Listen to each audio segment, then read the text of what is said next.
Two men who know the angles, uncover and untangle all the questions and the webs left out to tangle. Be in 1962, last Wednesday's afternoon, they'll bend your ears with reckless self-abandon.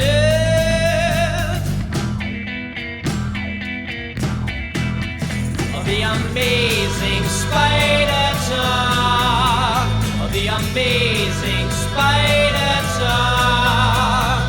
Come swing through the air, sit back and prepare for the amazing spider talk.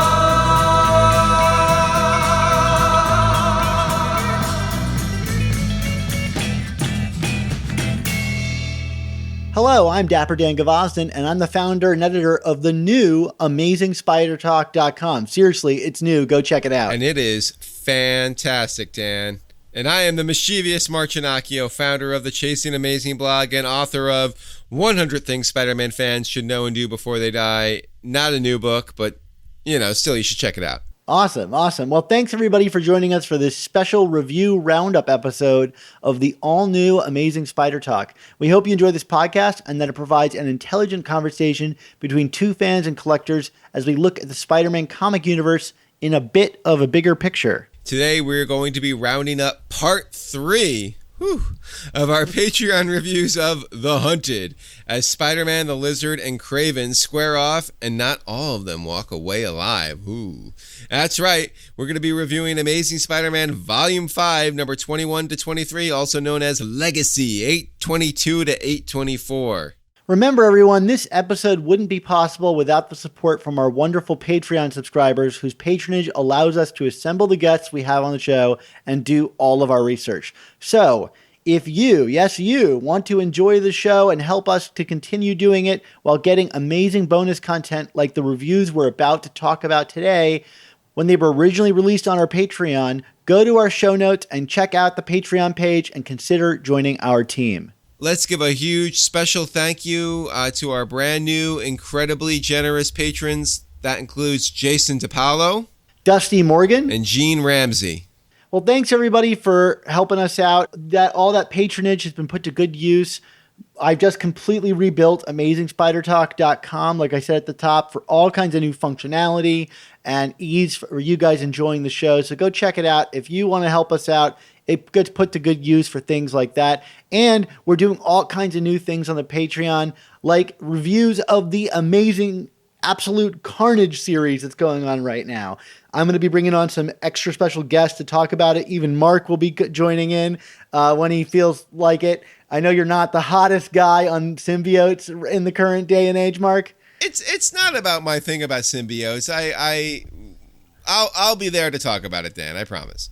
All right, great. I'm looking forward to it. I'm loving Absolute Carnage, so come join us for the fun over there on that. Absolutely. But before we get to that, why don't we get to this, which is our current action, our review of Amazing Spider-Man number 21. What's new? It's Spider-Man, so wearing better. Is it blue? Maybe he took a week off 'cause he had the flu. But probably not 'cause his red seems tried and true. Let's find out in the Spider-Man review. Very excited to talk about this issue of Amazing Spider-Man. Yes, today we are going to be talking about Amazing Spider-Man Volume 5, number 21, also known as Legacy 822. It's the fifth part of the Hunted storyline, regular, I guess. Yes. But really kind of like the sixth part, but then there's also the HU issues. We're deep into this thing. It's what we're trying to say. And I don't want to jump right in and put anything forward for you, Mark, but we've been frustrated by the kind of slow momentum of this, or slow to dead momentum of this Hunted storyline. Asking you a question, Mark, did this issue do anything for you to kind of ease that trouble? Yeah, well, it's worth noting this is the penultimate issue, regardless of what part it is. I mean, this is am I right? There's one more chapter after this, or is there more? That's what I've been led to believe, but with Marvel events, you never know. They always seem to sneak in that Secret Wars number 9 or whatever. Yeah, that Omega issue. Well, according to the checklist, it's the penultimate. So, I mean, yeah, it's about time. I mean, so Yes, it moves things forward. Is it enough? Is it good enough and riveting enough to be like, well, that makes up for all the glacial pacing earlier in this story? I don't know about that, but like, at least we get something here. It's a step in the right direction. You just want to be, I think, further along in the right direction at this stage in the game of a multi-part story like this, right? Yeah, absolutely. I feel like there's a couple of things that really kind of elevate this book beyond what we were getting. One of them being like, yeah, we get a little bit of narrative momentum here. I don't know why we needed so much setup to get to this point, especially as we'll talk later, that some of it doesn't necessarily all really like make a ton of sense how it fits together. But the big thing for me is that this book finally gets back into Peter's headspace. And I finally was like, okay, Spider-Man is back to being a part of this story again. And then the other thing that I feel kind of elevates the story a bit is Gerardo Sandoval's art. I mean, I really feels like the story feels appropriately dark and grim and kind of violent and chaotic, especially in the vermin attacking Spider-Man sections. And Sandoval really nails a lot of the art and the dynamic nature of those pages in this issue. I feel more so than what we've been getting in past issues of the storyline. I totally agree with you there. I thought this was a step up for his stuff too. I even liked a lot of his talking heads in this. They're not as, I think, as expressive as Ramos's, but like they totally worked for me here. I think the one image that didn't really work for me in this issue is the giant one of Kraven standing there with his hands, like kind of crossed. Yeah. It was just kind of a boring design. I guess, Sandoval's stuff needs a bit of movement, I think, to really kind of like sing. But, it's funny. It's a very violent book with a lot of like, tearing and gnashing and stuffed full pages. But like at the same time, there's way less like loss going on in this book than I want. Like we get this early moment with the Vulture getting like a battle report, from his like sides of the battle as they're taking out some robots and killing the people back in the, Plaza Hotel. But we're neither seeing the loss of the people controlling the robots or any of Vulture's people dying. So you're like, well, like it just seems like they don't want to take the risk of killing any of the rogues in this. Like, I mean, right. Nobody wants to kill Razorback. But like, right. If you're going to try to sell me the dramatic stakes of this, at least be willing to kill off some D-list, animal-themed characters. We could kill Tarantula again, right? I mean, yeah, I don't think anybody would really have cried that much about it. I mean, like even like the White Rabbit, she died in the pages of the online digital-only Jessica Jones comic from a couple of months back, and nobody batted an eye there. But I guess because they brought her back. Although I guess Mary Jane also died in that comic. Oh, wow. And was brought back. Did you read this book? No, I did not. Notable for killing Mary Jane and bringing her back to life. That's wow. I had no idea the things I miss. It's actually an excellent comic, but to the point. If you want to set these stakes, give me some losses. Yeah, definitely. But I mean, like, I think it's worth noting. I mean, since we've been kind of beating around the bush with it, I mean, in terms of where we're finally, what is Craven's master plan? I mean, I think let's talk about it at least in terms of thematically, which was kind of what we were guessing all along, which was he wants to push Spider-Man into doing something dark and against the character, against his code, whether that be to kill, to be violent, I mean, whatever. And we kind of saw this one coming from the get-go. It still is very unclear to me why we needed this grand scheme of his with Arcade and all these rogues and everything. But like, again, in terms of going on the positive side of things, like what's always funny to me is with Craven's Last Hunt, famously, as J.M. DeMatteis, the writer of that story, said on this podcast many, many years ago, I mean, that was originally a Batman story, right? And it feels like a Batman story in its own unique way. And like reading this comic and looking at the art and just some of the themes, like this really felt like like a version of Arkham Asylum. You know what I mean? Like, and I think it's really the first time the story has felt that way. So maybe that means it's starting to click in that way. Again, it's the second to last chapter. You would have liked to see this sooner. At least I feel like thematically and tonally, it's where it should be. Does that make sense? Yeah, it's the first time since the first part of the story that I felt that way. I mean, it's just that we get Craven, insisting on calling Spider-Man Spider, you right. know? But I liked how that was kind of used as a way to leverage, the difference between the spider element of his personality and the kind of like what Craven calls like the weak man that the spider has chosen to inhabit, and that he's trying to bring the spider out. And, I like that element of it. It actually feels very in keeping with like not only the history of the character and all the weird totemic stuff that we've gotten in the wake of Craven's Last Hunt, but it feels like a logical extension of Craven's Last Hunt. Like if he's not going to kill Spider-Man and best him, he better just like make him more like Craven in some way. And I thought that was actually really interesting. And if it's a long ploy to push the character to the point that he's okay with killing Craven, it makes sense to me.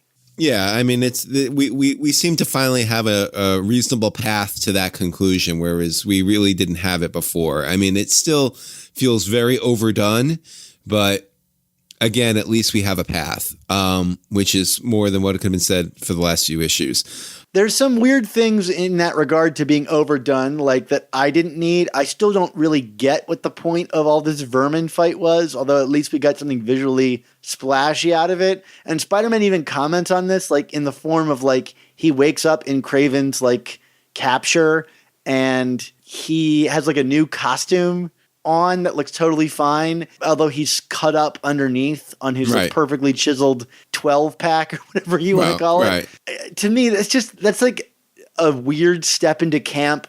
I know that sometimes it like we had Alan on and he loved the kind of campy elements of the first issue of this, but to me it was just like Spidey even comments like, what was the point of all that if he's just going to put me in a fresh costume?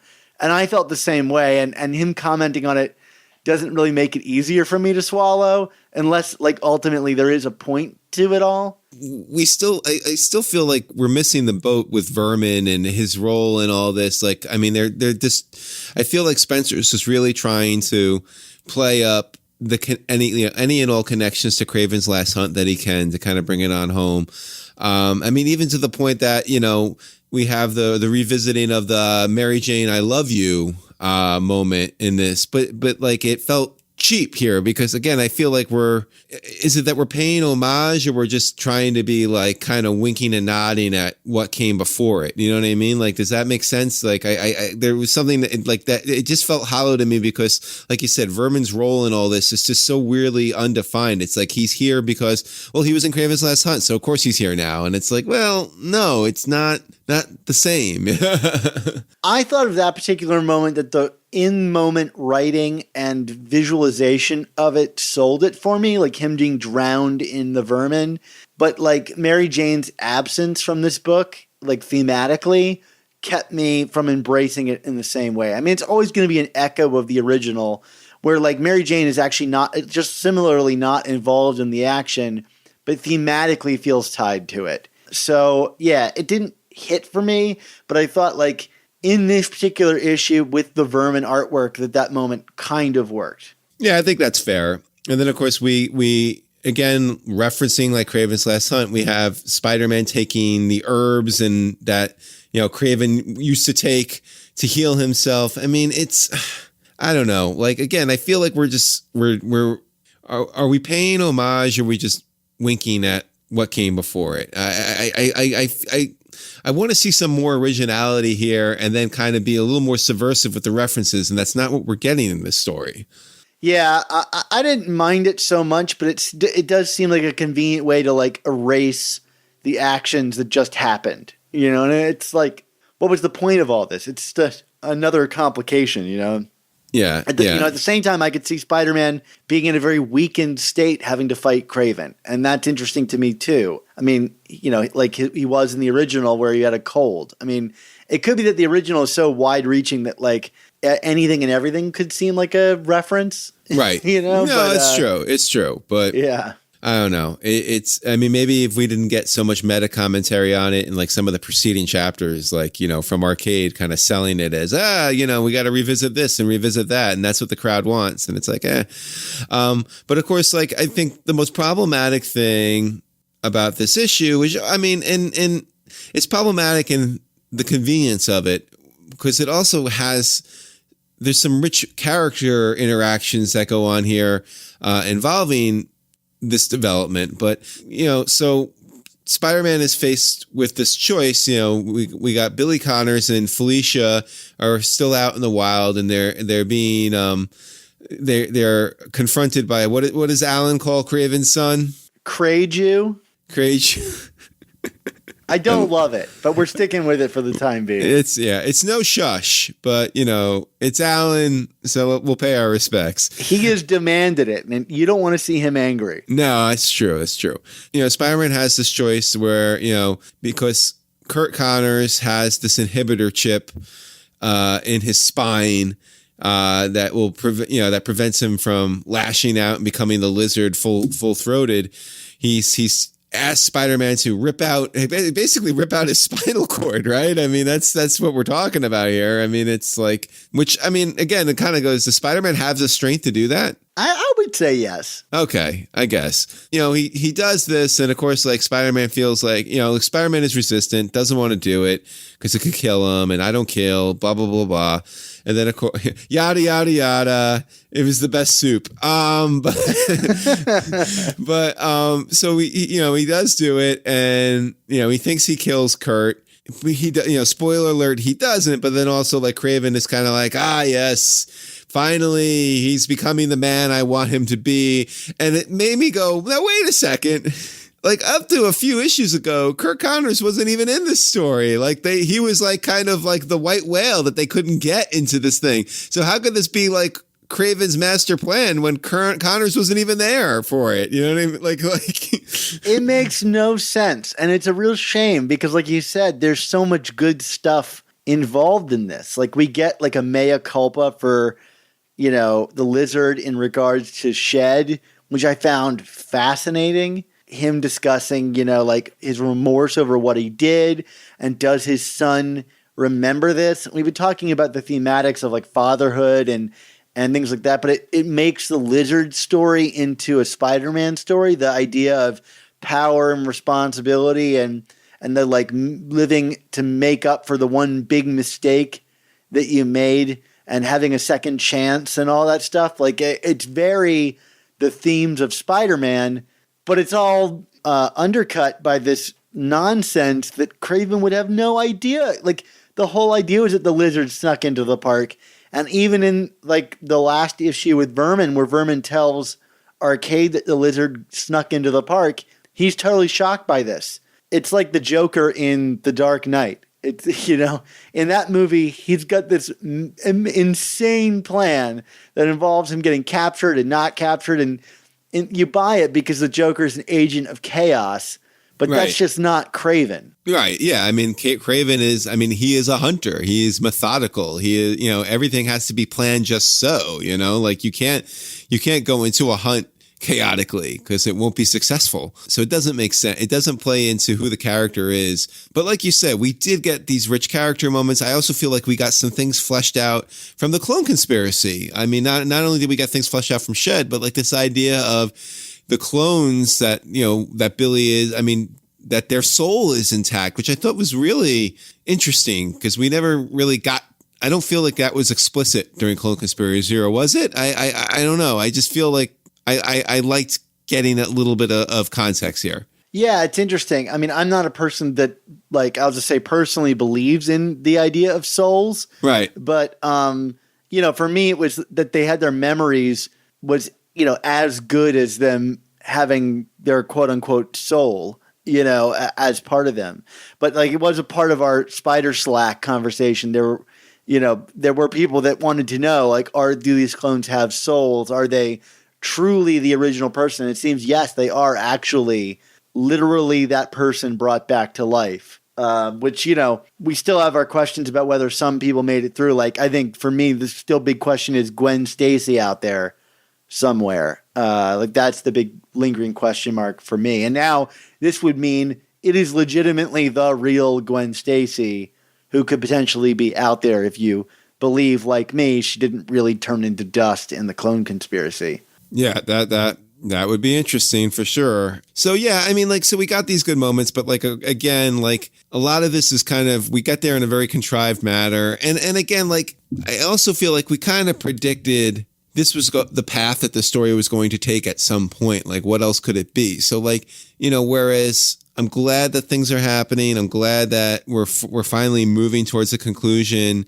between the pacing and then kind of the obviousness of it. I'm yet to be surprised by this story. Has anything truly surprised you, either in this issue or just overall in this story? No, not yet. And it's really a shame. I mean, I think there was an opportunity for the decision that Spider-Man makes at the end of this book to perhaps be surprising if we hadn't revisited this theme of Spider-Man doesn't kill a lot over the past 10, 15 years. It's been a real defining, part of Dan Slott's run from No One Dies onward. So I kind of admittedly refuse to be kind of shocked by these things. I mean, because Peter, in essence makes a dark decision and a dark gamble here that maybe we haven't seen him take before. I mean, how do you feel about this choice? Yeah, it's interesting. I mean, I feel that it was a risk that he took, and it's certainly a dark choice. But I don't know. I don't know if it's as heavily laden with risk as the writers and the creators want us to believe. You know what I mean? Because again, I wasn't surprised by it. It was, I mean, maybe if he truly killed Connors, I'd be surprised by it and had to live with that and have that on it. But he didn't. I mean, I think we all saw the lizard coming back at the end of this story, right?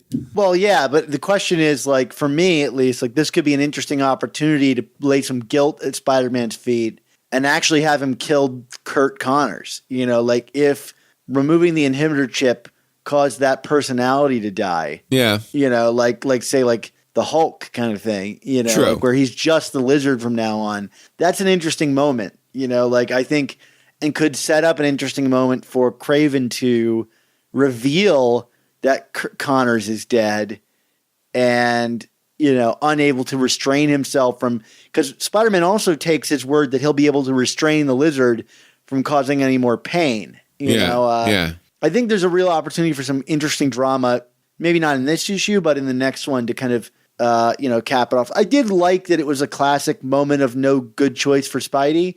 But yeah, I think we all saw ultimately what was going to happen coming, that the lizard would get back up again. Yeah. But yeah, I mean, it's interesting. This seems to me at least the setup for where we're headed, which is for Kraven to ask Spidey to do the same thing for him. Yeah. Well, here we are.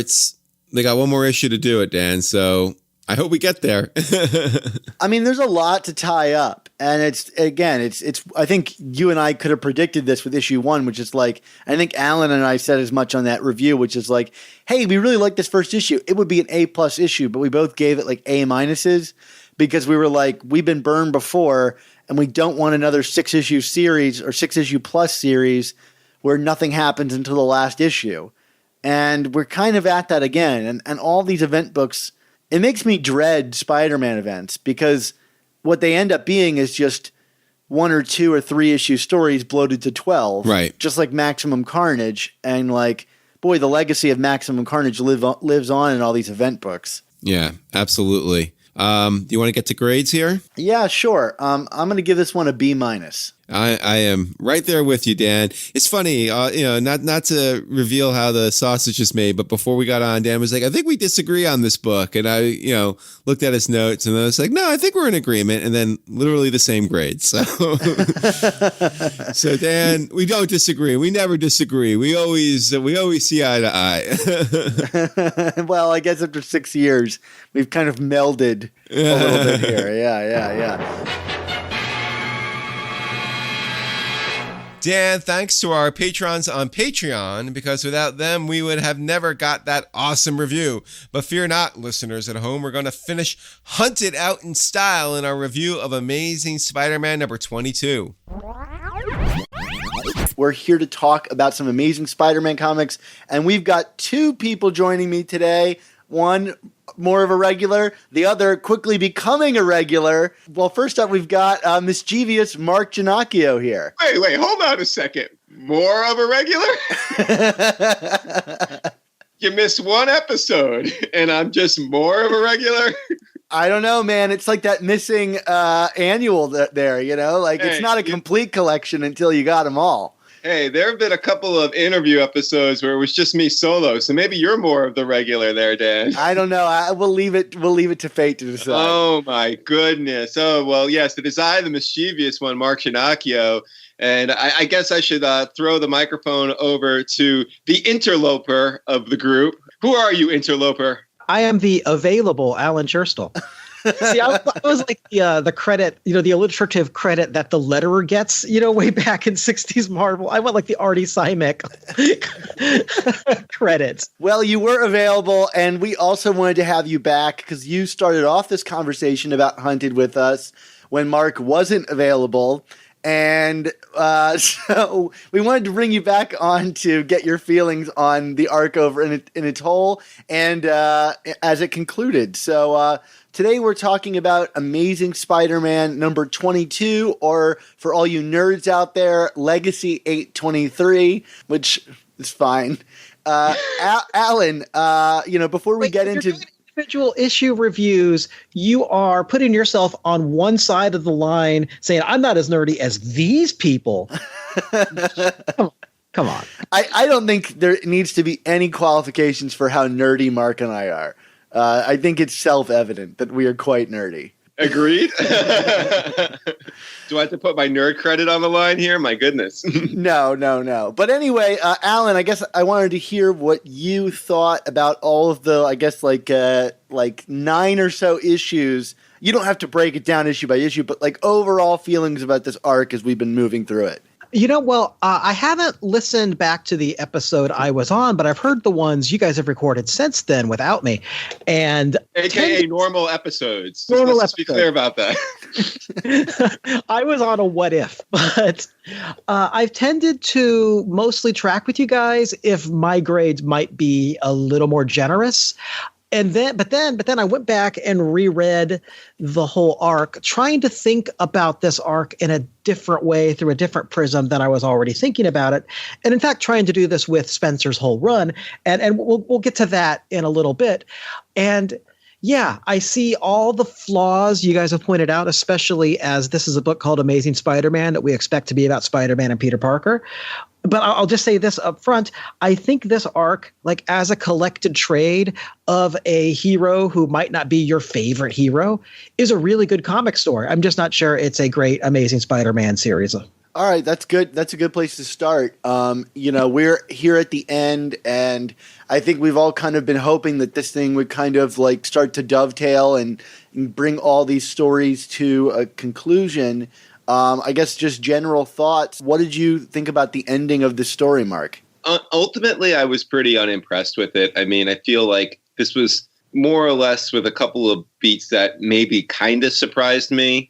I thought that this was the story we were going to get. So the fact that it took so many installments and seemed to have so little momentum to get there kind of was a letdown. And again, we used to complain about this during the Dan Slott era, although I feel like at least things moved a little more briskly, which is like we built to this issue, but we really didn't I feel like set up everything that needed to happen the way it happened as quickly as it did in this issue. So in the end, moments that should have been organically developed in terms of character beats and changes in terms of a character's mindset and motivation, it just felt kind of tacked on because, we're in the last chapter and we got to do this because we got to get to the end of the story where this dramatic thing happens to Kraven.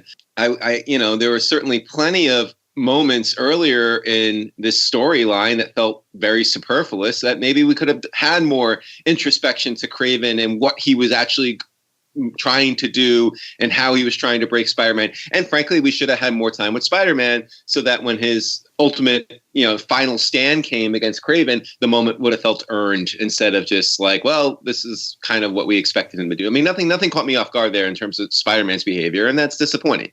Alan, how about yourself? Didn't caught me off guard about Spider-Man's behavior either. But there were surprises that did get me. I think everything, like beat to beat, scene to scene, these are really well written, mostly well drawn, exciting, thoughtful, weird comics.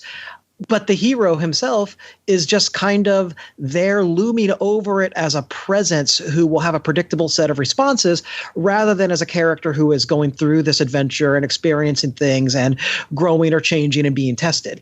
And I mean, to me, this is getting into like territory where Batman has been for a long time, where a lot of Batman stories are about Gotham and about the Batman cast and about new crazy configurations of what these characters can be when smashed together. And maybe Batman's core philosophies or approaches are questioned philosophically throughout the story. And then at the end of the story, those approaches are demonstrated to be right. And then we move on. That's new for Spider-Man. I'm not sure how I feel about it, but that seems to be what we're at. As a Batman-esque Spider-Man story, I think this is a pretty good one. Issue by issue, beat by beat, I think these issues are better than much of what has run over the history of Amazing Spider-Man, but I don't know that they feel like Amazing Spider-Man. Well, I want to choose one word from what you said to kind of echo in my feelings about it too, Alan, is the predictability of it all. I'm definitely going to insert a clip in here of you and I predicting the end of this story back when we reviewed issue 1.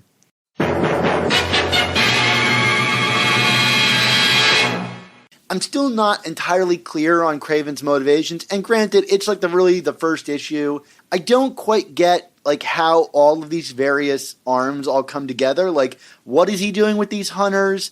Why does he care about these villains in animal costumes? And how does that tie into getting Spider-Man to kill him?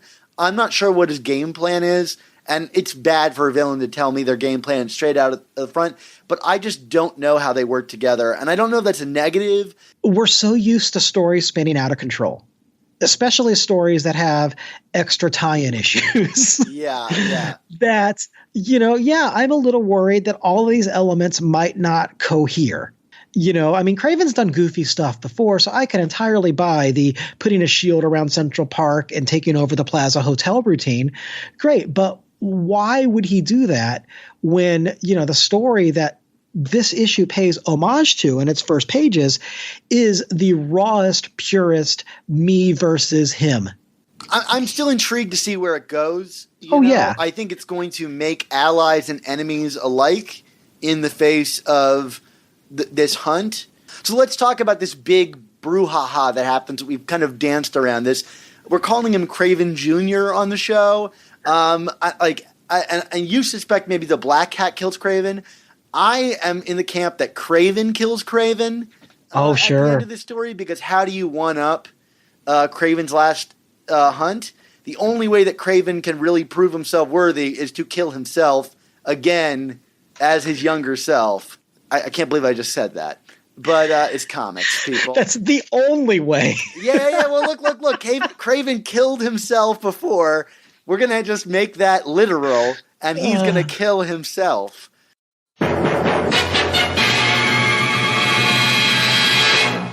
Okay, so now that I've played that clip of me guessing the ending, I'm going to double down on this predictability thing, which is like, even beyond me guessing the ending of Kraven Jr. killing Kraven, it's that like you said, Alan, that Spider-Man's ethos can be like questioned throughout this story, but ultimately they would end up being proven correct in some way, whether you find that fulfilling or not.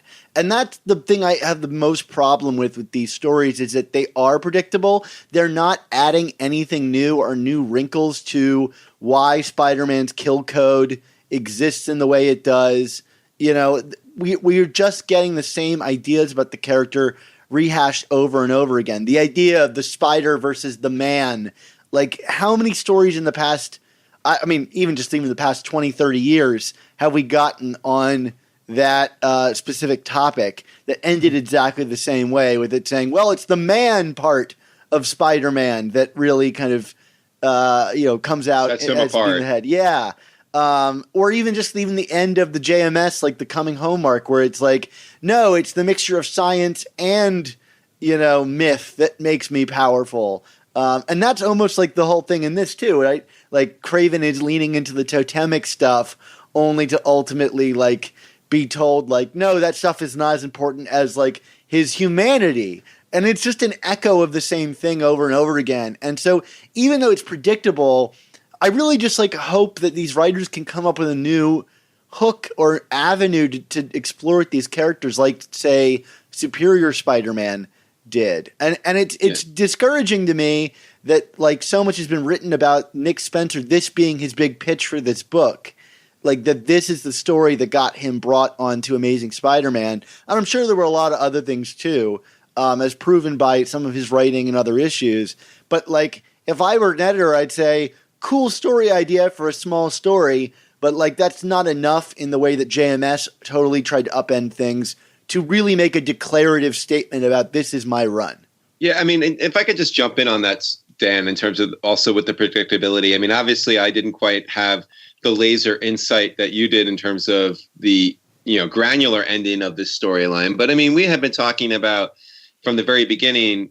Well, I guess because I wasn't on the very beginning, but close to the very beginning, the idea of like, okay, so Kraven's plan seems very unclear in terms of the text of the book, but I mean, he was more or less going to push Spider-Man to kill him. That was going, and that's what we had. And there was never anything in this build that let me think that this wasn't going to end with Spider-Man somehow walking away from it all. You know what I mean? Like it just like there was no drama to this book. That's the issue. I mean, like if you're going to create like this very like heightened, crazy micro world with Arcade throwing all these booby traps and hunters and nanobot costumes and all these other villains together, like you got to at least have some drama. And, outside of, I think like the Gibbon one shot and, some stuff with the Lizard, there was no drama to this book whatsoever. And that's like, to me, like, what's the point of superhero comics if you're not going to have like heightened drama? That's the point of these comics. That's what made me a fan of these kinds of comics. I've been kind of trying to step back a little bit because I feel that same response in my gut, but also, having read Secret Empire, having read a lot of other Spencer comics before, and actually liking a lot of what is on the page in these books, especially what he's doing with, supporting casts and obscure villains and things like that. I feel like what I'm missing in this comic, part of me thinks what I'm missing in these comics might be intentional. That this might be a different approach and that it's not that Spencer has failed to honor all of these elements. And so I think about like Kraven's Last Hunt. Like how long ago was that? That's almost 35 years ago at this point? 1987. So 35 years ago, Spider-Man gets shot with a shotgun and claws his way out of a grave. How do you raise the stakes on that? And even as a kid reading that, I was shocked, but I never believed Spider-Man was gone for good. I always know he's going to triumph, maybe with a loss or two, but he will ultimately triumph because of the humanity of Spider-Man and all of that he's a decent guy. I always know all that. So Spencer just seems to be not bothering to invite us to suspend our disbelief for a couple issues, and instead is kind of working like as if it is a given that Spider-Man's going to win and we all know it, and he's going to be interested in these other elements. And I will say this for this run, the other elements are interesting. I just don't know, maybe this should be a book titled Friendly Neighborhood Spider-Man or something rather than Amazing Spider-Man. Yeah, but then is it on us as the readers and as the fans to just be complacent with that? Because that just seems like an odd thing to expect of your audience. I mean, if that's what he wants to do, I mean, that's great. But that to me, that feels masturbatory. It's like what's in it for me as the reader? Like why should I lower my expectations of what I expect in a book named Amazing Spider-Man because that's not the story he wants to tell? then find someone who'll tell that story, or I'll vote with my wallet. I think that's the bigger issue going on here. You won't vote with your wallet because you're a completionist. Well, fair. But I'm sure there are others who are in my boat here. I entirely understand and appreciate that point. I'm just, I guess this is a bigger point that maybe it's too early to get to this, but Marvel doesn't seem to know what to do with Peter Parker right now. They haven't known what to do with Peter Parker for a couple years. And Spencer seems to be kind of not taking a swing at that. He seems to be, we just have this, there's no remember the Brevoort memo that animated Brand New Day, and then there were slots, late in a slot runs, when we had Superior and we had Parker Industries, these big ideas about who Peter can be. Now we don't really seem to have either of those, and we have what seems to be kind of a continuity light set of almost inventory stories that could have appeared almost any time in Peter Parker's history.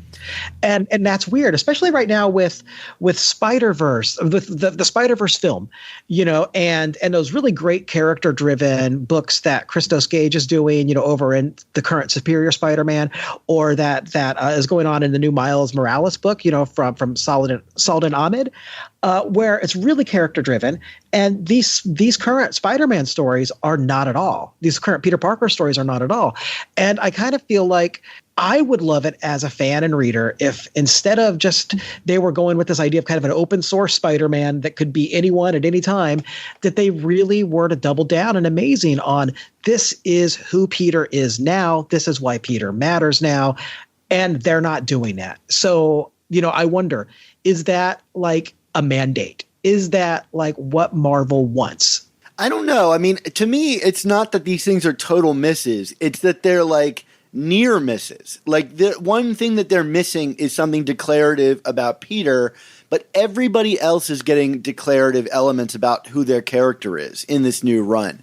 And and I think part of that is that it's very reactionary to how the world around Peter has been changed over the past several decades on this book, starting all the way back with, I'd say, Brand New Day. It seems to me like Spencer, as he self-described to us, that he, read every issue of Spider-Man. And this to me seems like someone who did that and then wrote a list of things that they want to correct.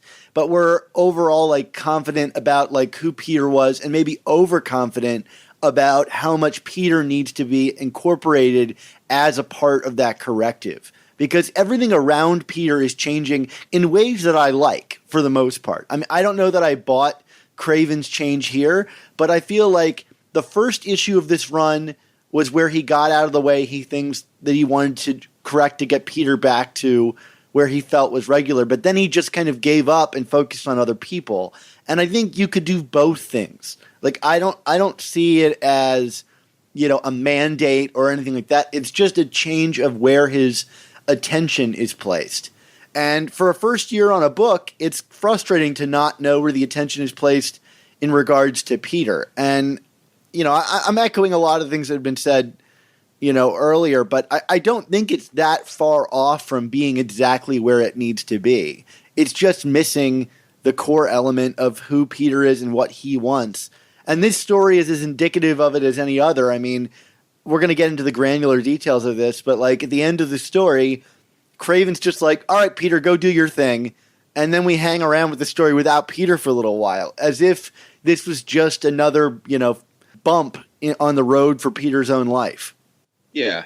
And I mean, I get what you're saying, Dan, and you're right. I don't want to sound like I'm coming down too hard, like the book is ruined or anything like that. But I think, the other element that you got to consider here is, like you said at the beginning of this episode, I mean, this story was Spencer's pitch to get on this book, essentially. And, we spent a lot of time in this story to me, the story was a miss. It was a miss. I don't think that this is going to, in time, live up as one of the great Spider-Man stories. I just don't think it will. There was nothing to it that I feel defines it as such. And to kind of I hate to say, well, you hyped it, so you should deliver. I mean, that's not always the case, but I don't even know if I'm going to be remembering this story a couple of years from now. I mean, like, say what you will about some of Slott's big stories, and like, Lord knows, like Spider-Verse, go back to the archives of our story of our podcast. I did not like Spider-Verse, but I'm still talking about Spider-Verse. That's, and that's interesting. And Spider-Verse obviously had a much broader impact on the Spider-Man universe with Into the Spider-Verse. I mean, like, so there's something to it, even if that story wasn't executed the way I wanted it to be.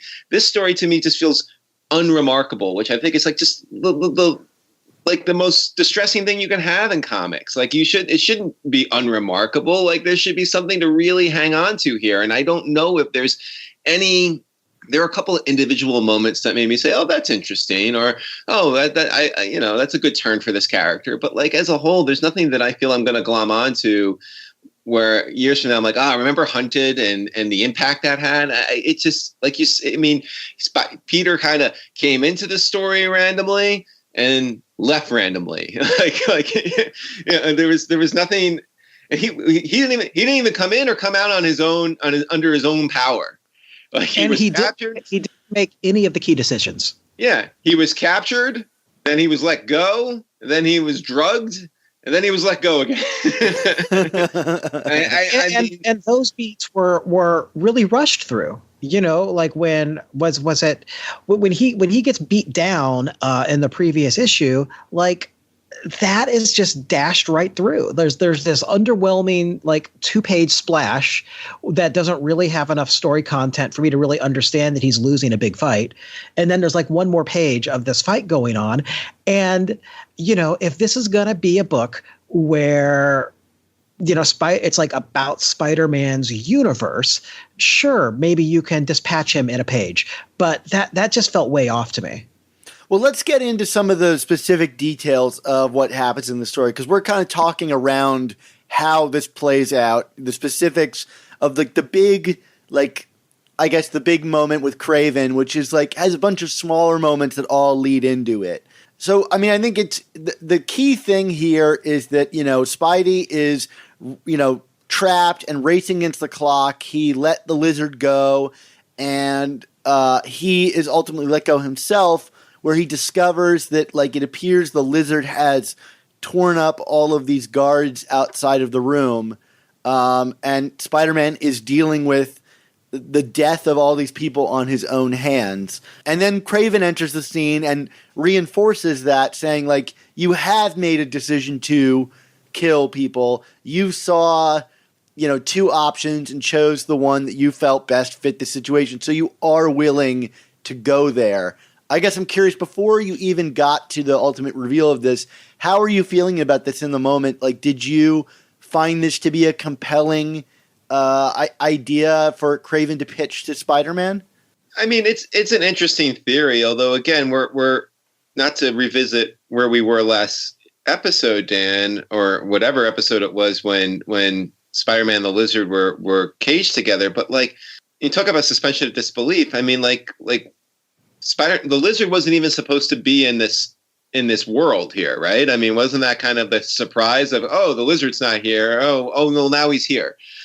You know what I mean? So like, if this was Kraven's master plan, he really came on it kind of fortuitously, not with much cunning and planning. So I guess it's something to say that was part of the plan. But like, if you go back and actually do the, you know, no prize it and do the machinations, this wasn't supposed to happen this way. So like, then what was he going to do at this point if the Lizard wasn't in the game?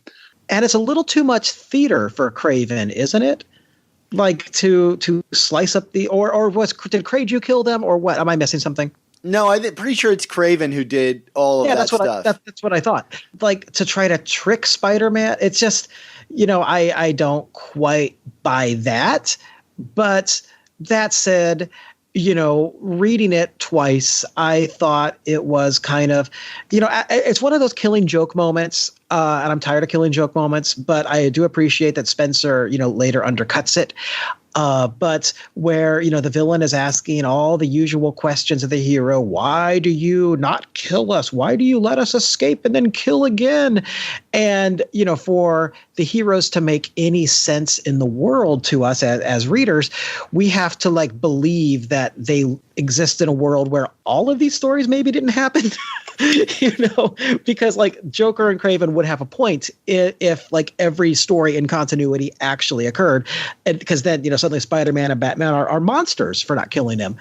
But that's the fault of comics and comic publishing, not the fault of like real world prisons. And I appreciate that Craven has to go so far out of his way to make this nonsensical point to Spider-Man.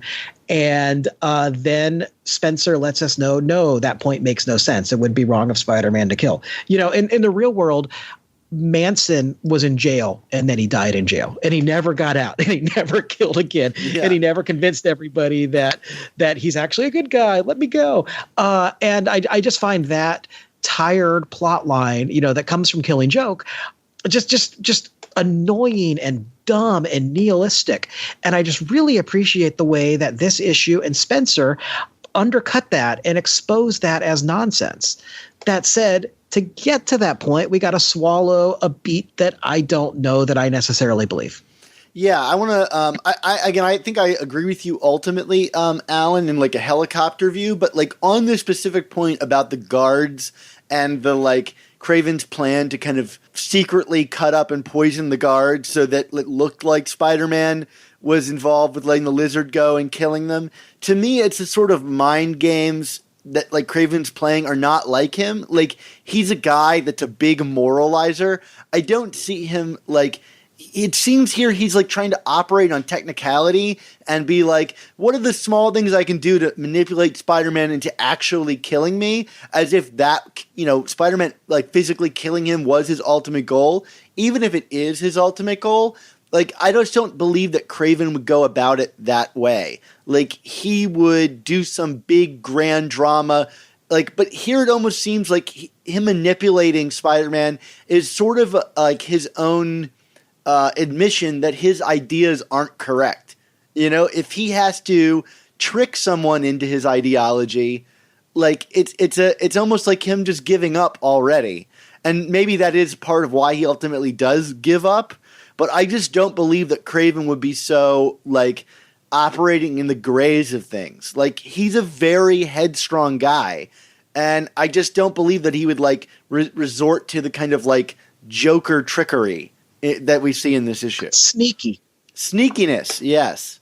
That's just not his thing. This is the guy that killed Spider-Man with a shotgun and then dressed up in his underwear. I just don't believe that guy is sneaky. No, that's a great point. I mean, maybe this was the Jackal or even Norman Osborn. You know what I mean? Like, I feel like there would be more of a psychological attack. But yeah, Craven is just kind of. He's about the hunt. Like, what about this plan is the hunt, Like, yeah.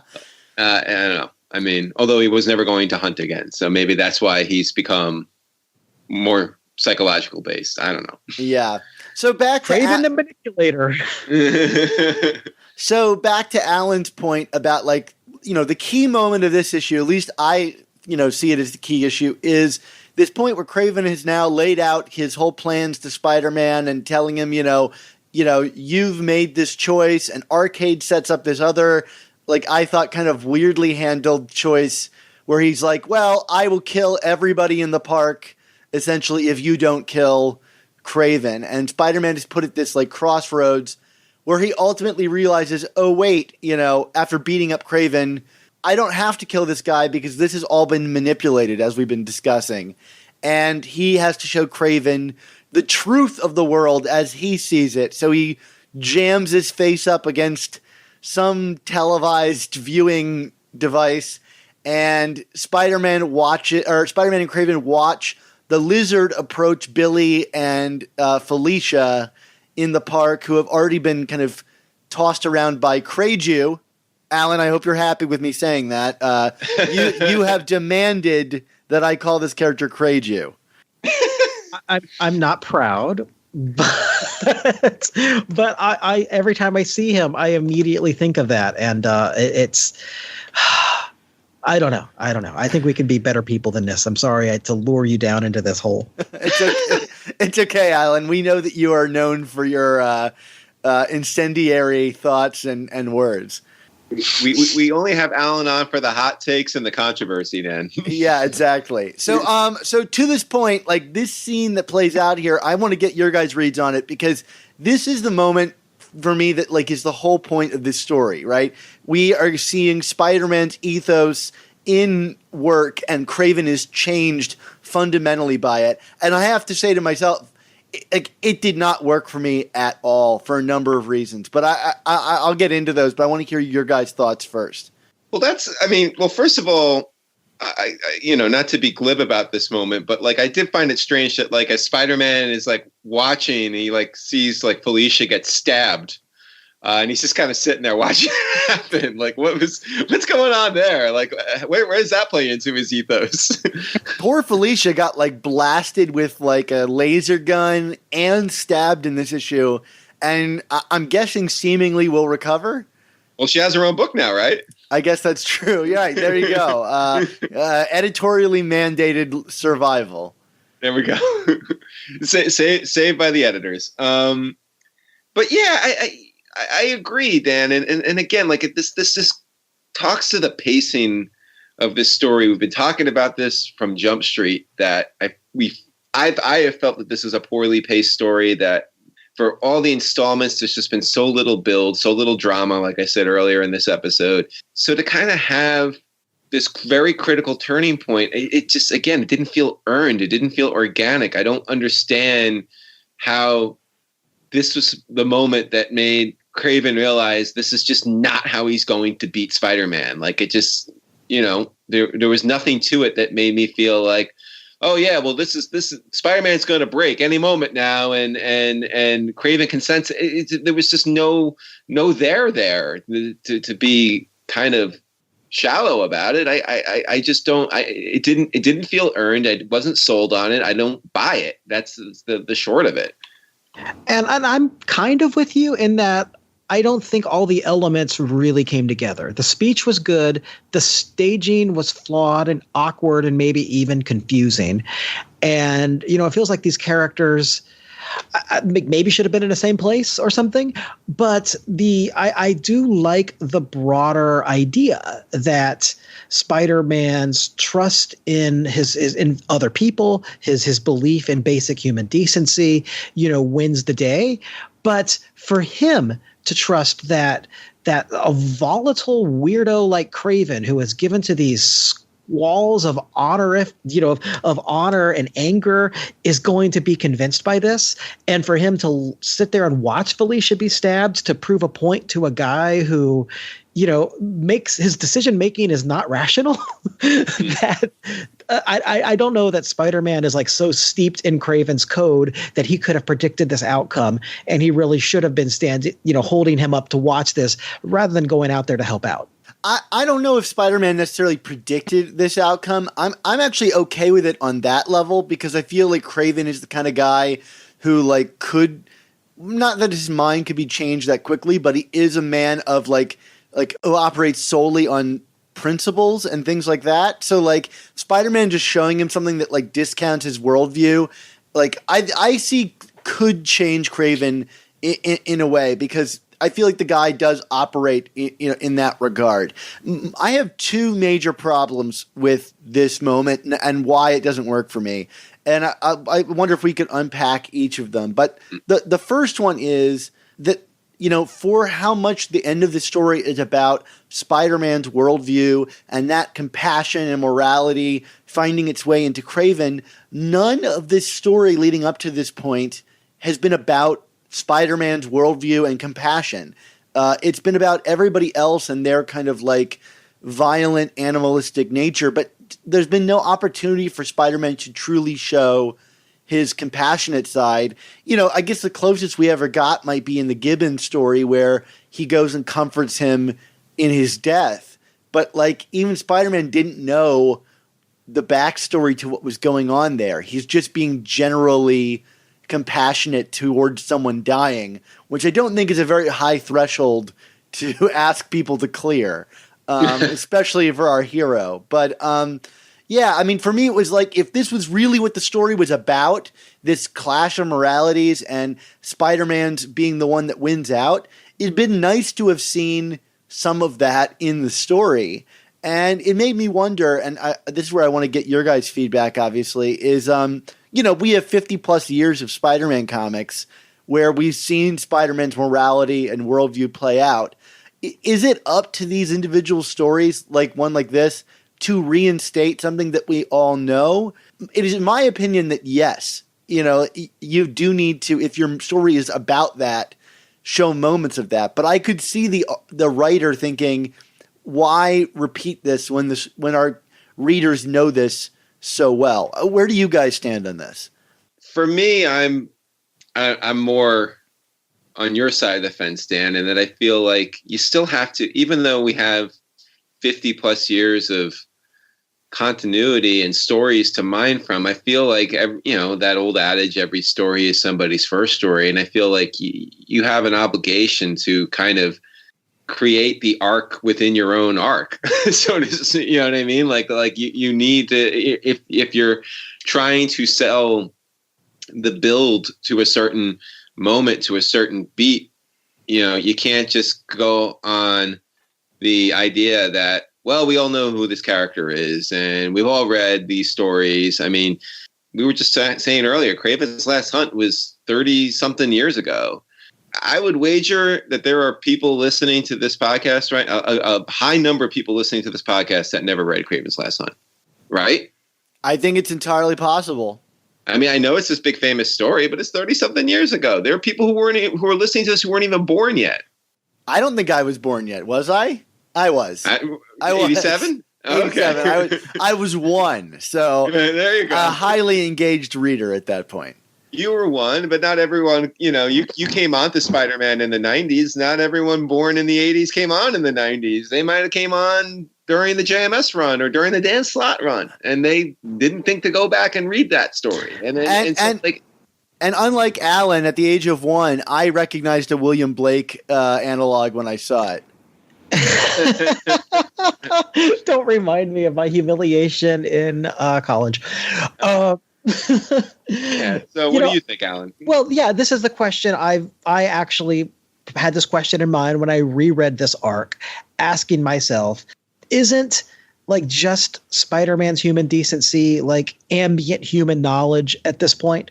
Like, do we need that truly restated in this story? I mean, I find that question fascinating. And I would think that, like, right now at this particular point in history, when there are literally 2 different Spider-Man movie franchises going on with so many different iterations of the character, and the only one thing that all of the characters share, other than a basic power set, is this sense of responsibility and that.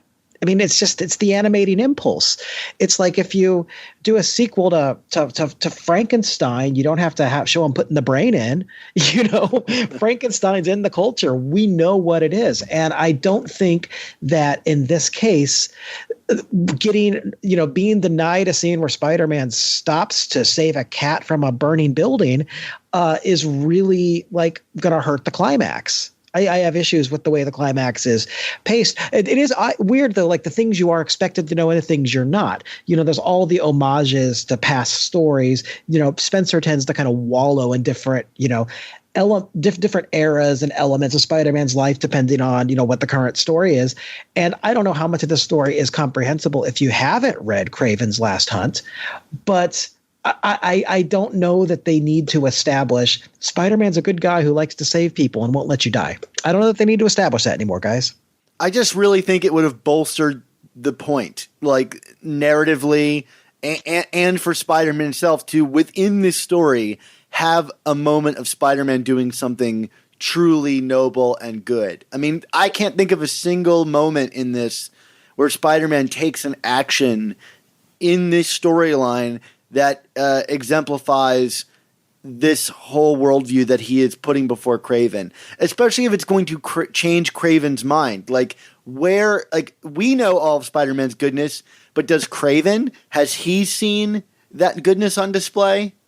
Because keep in mind, again, in terms of this story, Dan and Alan, this is such a heightened world that Arcade created here. I mean, you have innocents on the outside and robot suits dying. You have all these villains dying. There was plenty of opportunity for Spider-Man to have a grand moment to show that compassion. No, I mean, yes, we can understand at this point in time, like, he's a good guy and he's going to save people, but like there were definitely moments that opportunities to create moments that would have challenged, I don't want to say the status quo, but just to kind of show a new wrinkle on who Spider-Man is here based on the circumstances, just the overall craziness of the situation he had found himself in.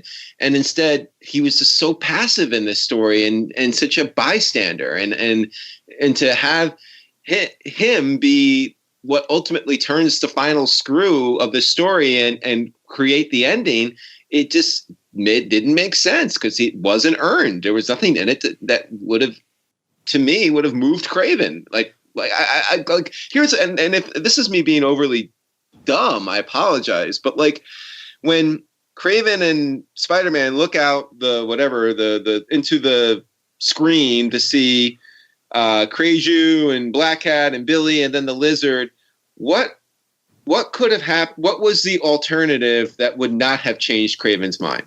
That's a really good question. And I think that moment, like, it's a weird thing about the story that ultimately the story does not turn on Spider-Man's goodness. It turns on his faith in the Lizard's decency. And my God, that's a coin flip.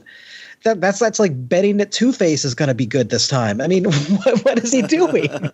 It's entirely plausible that, the Lizard is not going to have access to his human side. But going back to the broader question, Mark, I entirely agree with you that the lack of a new wrinkle is frustrating. The lack of moments where Spider-Man surprises you is frustrating. But I don't know that I need pages spent in every story reestablishing, the very basics of his character. And I think that there actually is like his moments when he tries to save the Gibbon in that issue, that does kind of suggest it, at a distance, not from his perspective, but we do see it on display. But I feel like if his character is going to be the central thesis of the story, then you should show it more. I mean, that's the question. Yeah. Like, like I said when this all started out, this arc feels to me like to confirm something that I've been suspecting for a while, which is that Amazing Spider-Man seems to be moving away from being the stories of this character and what he experiences and goes through, and being stories about what it is like to be in the world with this character who we all know all this about. And that's the question. Does that work? Do we want that? I don't know. We had talked a lot reading through the story about these kind of themes and ideas about fatherhood. And that seems to largely be where this book kind of ends up. It's a discussion between the difference between the Lizard in his redeemed state and Kraven as he is now, who I guess he didn't mass murder his own children. He killed a couple of his children, and then one of his children killed all of his other children. But ultimately, the redemptive moment is for the Lizard, who decides, if I can make it out. And that's my other problem is this moment that we're seeing through the screen to me is not very clear in what actually occurs. We see the Lizard tear into Kreiju and in this big page of like violent images.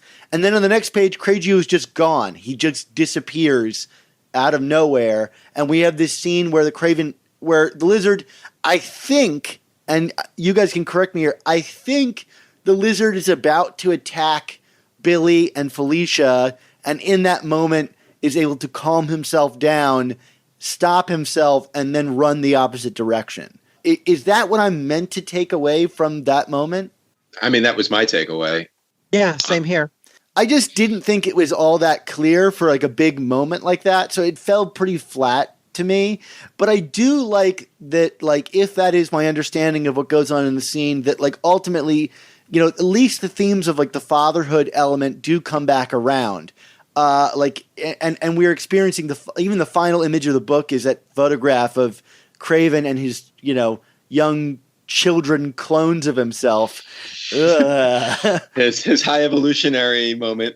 Yeah, but it just makes me really wish that we had like experienced that a bit more rather than through that weird like seeming recap of issues we never got. Like, imagine if the lead up to this story had been, instead of teasing Kraven and all of the like Hunter stuff early on that we had been experiencing Kraven and fatherhood and his kind of twisted moral code about achieving the greatest things, as we see in the flashback here where he's like got a spear and he's going after this giant beast and all of this stuff. If we experienced Kraven's conquest, I think it would have really made this more powerful in that he's seeing his own, terrible actions as a father reflected back on him.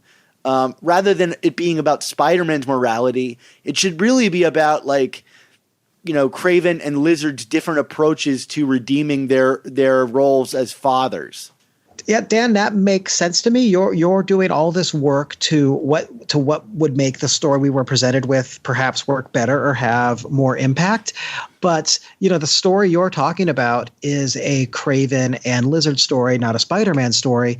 And it feels to me like what we actually got in the Hunted arc is kind of a strangled, uncertain attempt to not quite admit this is a Lizard Kraven story rather than a Spider-Man story. I think it would have worked better if, yes, it had just openly been a Kraven and Lizard story with guest starring their buddy Spider-Man. But no, here it is as the big event in Amazing Spider-Man this year, or so far this year. And that's why it probably feels lacking. I think there were a lot of, I'm with you generally overall on this in that it's close to being, good. It's close. I think it is pretty good. It's close to being better than good, but it's not quite what I'm looking for in Amazing Spider-Man. And Kraven Lizard team up, sure. That's a book that I'm sure has some audience. Well, Dan, I know this wasn't exactly the point you were making just a few seconds ago, but in terms of the artwork, maybe I'm being a little too hard here, but I mean, obviously the series has seen a number of different artists, but for me, I feel like having Ramos on this specific chapter was another bit of a miss. I just don't think he was the right tonally for what they were going for here. I mean, this was kind of begging for the darker realism of an Imminent or even a Kamikoli. I mean, I don't know, is Camo even with Marvel anymore, or is he doing Batman stuff now like he's always wanted to do? He was doing that excellent Vader book for a long time. I don't know if you've read that, but it's one of the best books Marvel's putting out. Okay. But yeah, I mean, I just felt like Ramos's kind of loose and fluid figures and kind of, that dynamic nature of his, for something that is kind of darker and grounded more in trying to see the detail of certain moments, helps lose the moments, and I think kind of detracted from this story a lot. No, I don't disagree. I mean, I think this is a stronger chapter from Ramos. I still think the first issue stands out as a more. I mean, I think that the first issue of this book is more interested in art and artistry.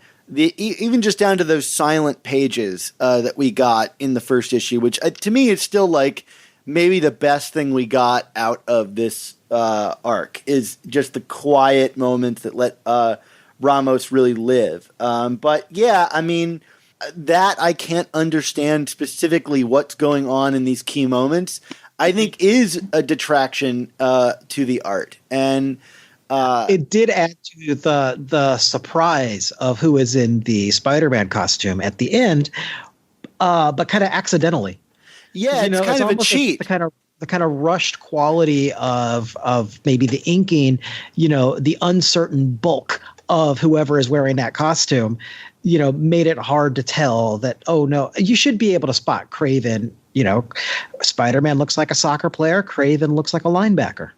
Yeah, and I think even if you drew it as a linebacker, because clearly Ramos can draw the difference between Kraven and Spider-Man, because I think his Kraven is really quite striking. I love the tattoos that he's got on his arm. I think it's really neat.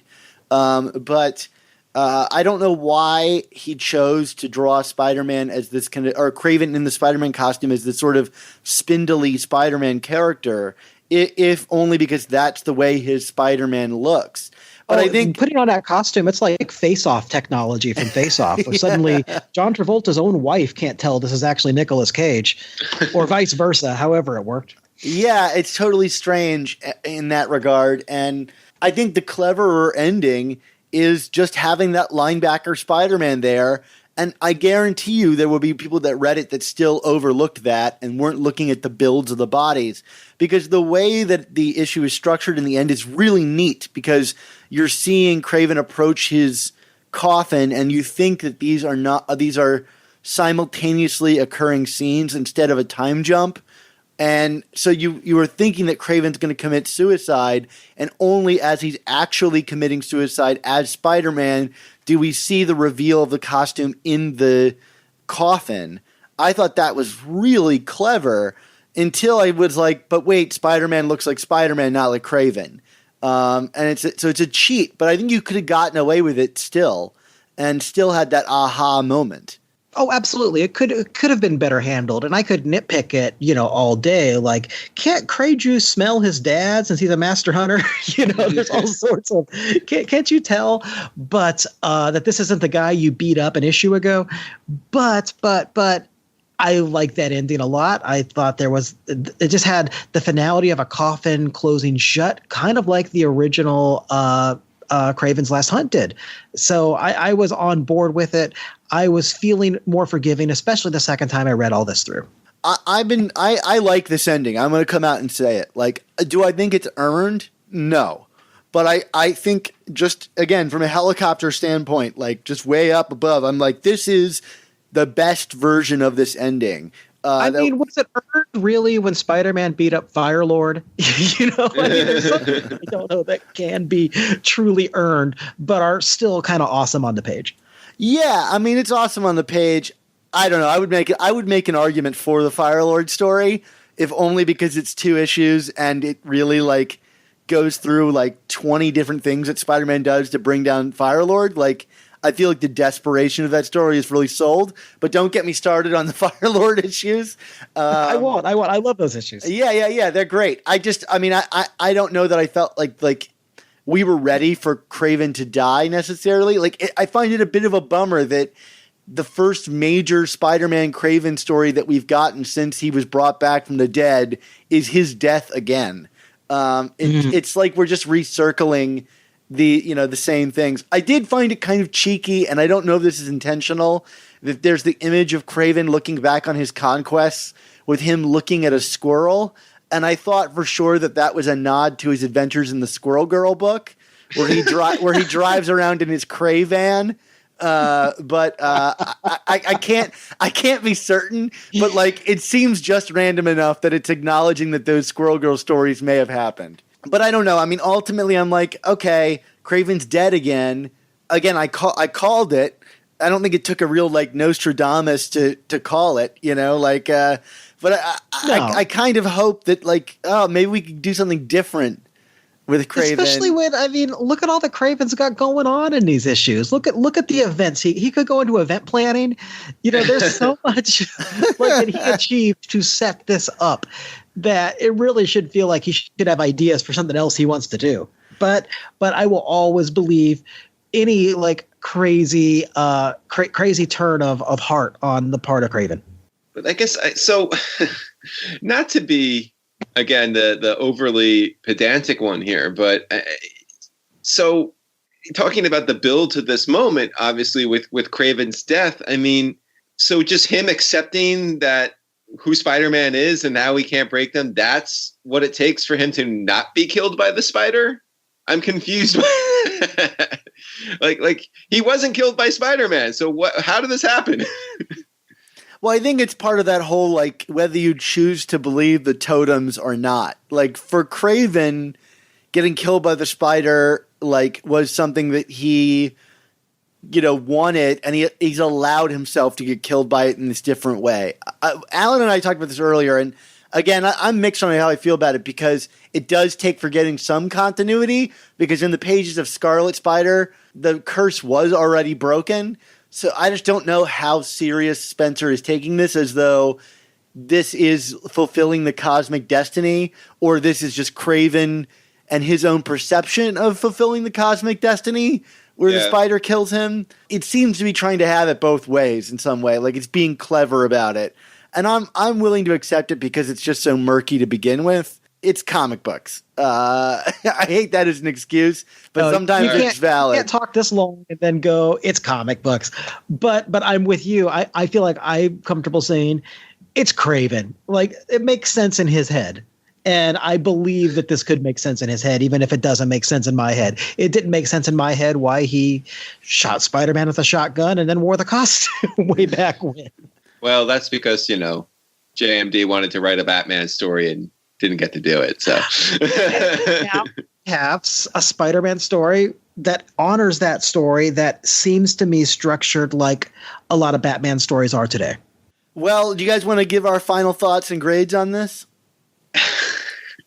It's only been an hour, Dan. Yeah, I know. I feel like we've kind of like put ourselves out there and how we feel about it. I mean, if I were to rank us, I feel like I could very clearly see where we sat on it, and I think it's echoing a lot of the thoughts that we've kind of had about the Nick Spencer run for a while, which is that like these don't necessarily seem like Peter-driven stories, and Peter is running off here at the end to go save MJ. Or is he going to also run off and go save his role as the narrator or the protagonist? That's my hope, is that leading up to issue 25, we're exactly a year into this run. Like, is Spencer going to finally make a declarative statement about Peter and where he wants this book to go, instead of doing what I've largely perceived as corrective stories of resetting the status quo? And to that point, I'm giving this book a B-. I guess I should go next as one of the semi-regulars on this show and end it with grievance where I started, right, Dan? Yeah, I mean, I agree, obviously, with your overall point about what this past year on this book has been. I kind of just keep waiting for the Spencer of that very first issue that he wrote to come back. And again, that's not because of Peter and MJ getting back together that I liked that first issue so much. It's because I felt that this was a guy who was getting his hands on a character that he really wanted to write in a certain way and seemed to have a certain confidence to him. And that has been largely absent in the last 21 issues.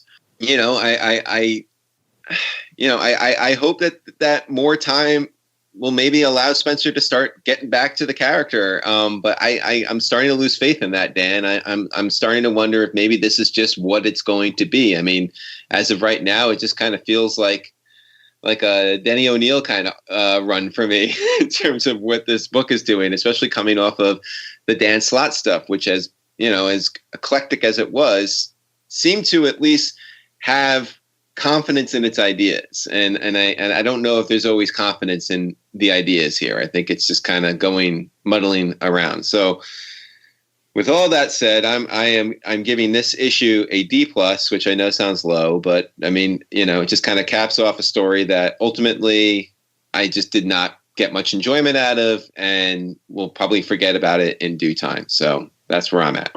And for me, I think this arc and this issue are pretty solid comics, but not great Amazing Spider-Man comics, and that's a tricky thing.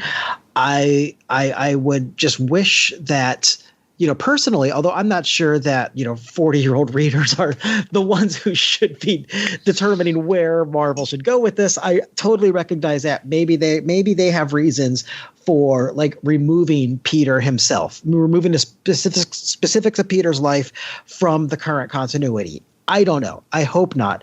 But yeah, I think there actually are like some kind of bold ideas in a lot of these stories, but I feel like the stories don't really get to those bold ideas or to taking a stance on those bold ideas until kind of late in the series or late in the story. So, here we get all of that, Spider, who is the hunter, all that kind of stuff that feels warmed over. And then it ends with this kind of rousing speech, attesting to the humanity of the man rather than the spider. Stuff we've seen before, but done with like real conviction and I think real power. And it does feel to me still like there is an element of a corrective here. Like Spencer is saying, like, we're not going to get hung up on all of that dark totemic stuff here once and for all. It's the man. Sure, I'm glad about that, but it does feel like we're dithering getting to that. And I personally, I want to see a bold Peter Parker doing interesting things and being challenged. And honestly, I don't know that that's what Marvel's interested in right now. You know, we have the Spider-Man Life Story series going on right now, where, you know, Peter is at the center, and all of the trauma and horror that he has experienced as Spider-Man, you know, shows up in him in every panel. And I find that series really interesting and powerful. I can kind of understand if Marvel wants him to be something of a blank right now. I think that's the wrong move, but maybe that's what they're doing. I mean, admittedly, Spider-Man Life Story is specifically geared for audiences like us. Like, it is stuffed full of visual nods to ancient continuity that makes someone like, you know, the three of us just scream out in joy about it, because it's everything we love about the character. And, you know, I don't know how many people who are new to Spider-Man are reading that and really understanding what's going on in that book. You know, I mean, literally, it is advertised by the decade, you know, as a summation of the decade, and I find it very clever in that way. And Mark and I will be talking about that in full when that book is done. But you may be right there, Alan. I just don't think that editorial has their hand as strongly on this book as you're implying in regards to saying, let's keep Peter Parker's life out of this. I think editorial is happy to receive whatever script they get from Nick Spencer, with a few slight corrections of saying, we're doing War of the Realms now, or maybe you need to tie Venom into this. But I think overall, like, I don't think there's much evidence of editorial really helping shape this in any regard. Much more to the point, I don't feel like editorial would even have a strong enough hand to be like, remove Peter Parker from these stories. I think it's just it's a consistent character trait of the Spencer run so far, is that the supporting cast is elevated over the protagonist, enough to think that that's probably just a trait of his. And to be honest, like, most of the books that Spencer's written before this have been like group books. Even his Ant-Man is like it's a team book. You know, his Superior Foes is a team book. Although I feel like Boomerang had a stronger voice in that book than Peter does here. So, one thing in defense of Marvel editorial, they got these books out on time. There were a lot of them, and they got them out on time. It is very true. I can't imagine what reading this book would have been like if it was like a monthly ordeal. Like, having a book every week or every other week has been very positive towards keeping the momentum going. So, that's good. That's good. Alan, what was your grade? For the issue, C+, I guess. And I think the arc overall, a B-. Cool. I'm weirdly finding myself the most positive here. I did not expect that to happen. All right. Well, thanks again, Alan, for joining Mark and I for this review. Mark, your place at the top of the ticket has been rightly reinstalled. Oh, no. And in case it wasn't actually apparent, I love Alan. Alan is awesome. Thank you again for filling in when I was like moving into my house. As it was told, today I was cutting my lawn of my house. I mean, I'm just living the suburban life now while you city boys do your thing. Well, Alan, you're not a city boy, right? You're a suburb boy. No. I'm in Jersey City, which, as if you read Miss Marvel, which gets a lot of the geography right, it's a borough. It's just in Jersey. Okay, fair enough. So anyway, I'm the suburban boy here, but anyway, I could never take your place, Mark. I am to your podcast like about what the kid from Iron Man 3 is to Endgame. Like, I'm just standing there at the funeral, like, hey, this is nice. I'm glad they called me. Which one of us is dead? Peter Parker. Oh, there you go. Well, that's a great way to end it. This episode wouldn't be possible without the support from our wonderful Patreon subscribers, whose patronage allows us to assemble the guests we have on the show and do all of our research. If you enjoy the show and want to help us continue, while also getting amazing bonus content and additional episodes that we never release publicly, go to our show notes and check out our Patreon page and consider joining our team. Hunted won't be over without an obligatory epilogue issue to close out the series. We always get one of these, whether it's deserving or not. Right, Mark? Absolutely. We love our epilogues here. Well, find out what you, Mark, and I thought in our review of Amazing Spider-Man number 23. Hey man, we are branding and branching out and referencing movies. It's all about that. But no, what we're actually here to talk about, Dan, of course, is the newest issue of Amazing Spider-Man. That's issue number 23/824 for those still keeping up with that legacy numbering. This is the epilogue of Hunted. In case you just didn't get quite enough of the of that storyline, there's one more part for you. And add another artist onto this book. Yes, but it's Ryan Ottley, and I hope you agree with me here. Welcome back, Ryan Ottley, right? Yeah, I loved it. A lot of this issue is like silent, so we really get to see him kind of like strut his stuff. Yeah, which makes me think like, oh man, why wasn't this guy drawing this book the whole time? I think there's only so fast he can produce artwork. I know. It's just very frustrating when like you're like, oh wow, like Crayju or sorry, I know Craven's kid. He looks like everything looks really cool and kind of little different and edgy. And I think like this storyline really could have used that throughout. But instead we get it in the epilogue. Mark, I want to correct you. This is not Craven's kid. This is Crayju. Alan has demanded that, and we're sticking with it. All right, I'm sorry. Crayju. Let this character forever be known as Crayju. Yes, you're right. You're absolutely right, and I'm sorry to Alan. So why don't you bring us in, Dan? What do we got going on here besides a lot of silence and a lot of cool artwork? What's being epilogued here? What else do we need to know about the aftermath of Hunted? Well, in case you didn't know, Kraven is now dead. And so there's this really nice little party going on where they're burying Kraven. And by they, I mean Crayju and like a bunch of randos who I'm like, oh, okay, I guess Kraven had like some buddies or something. Or like they run the Kraven estate. Where is this located? Is this Central Park? Because he was originally buried in Central Park, right? In some ambiguous cemetery in Central Park. But now I don't know where we are. Nor do I know. We do know that the Avengers are there after like the force field comes down, and they're just kind of like, well, this isn't great. Yeah, I think that's a verbatim what they say.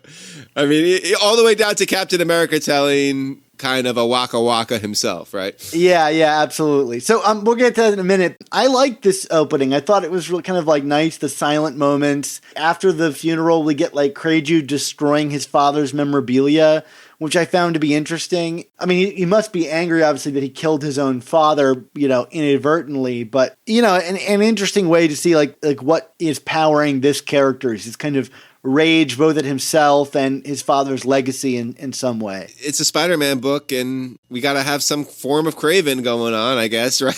I mean, yeah, that's like the weirder thing about this issue and the story overall. I think from like a helicopter point of view is this issue kind of underlines that nothing really happened in this story, and not all comics need to move major plot forward.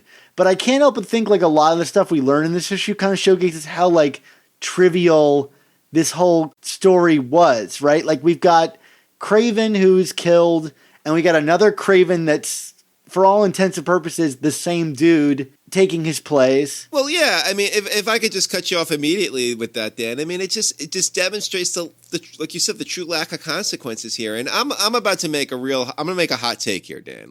At some point, can we just end these legacy characters? You know what I mean? Like, if you're gonna kill a Kraven again, let's just like no more Kraven, no more Kraven off stuff. Like, it's just over. You know what I mean? Like, why, let's find other characters to do stories with. Like, why does there need to be now Crayju carrying on the legacy, vowing vengeance against Spider-Man? Because we're just gonna get the same kind of stuff, the Scott Evil version of Dr. Evil instead. I just don't care for it. Like there's nothing about Kraven Jr. that enthralls me or captivates me. I mean, I know, like you said, him inadvertently killing his dad gives him a certain pathos. I guess that's kind of interesting. But at the end of the day, like, this was supposed to be like the end-all be-all Kravinoff story. And it's like, we're just going to end up rehashing this at some point down the line when someone wants to play with the Kravinoff lineage again.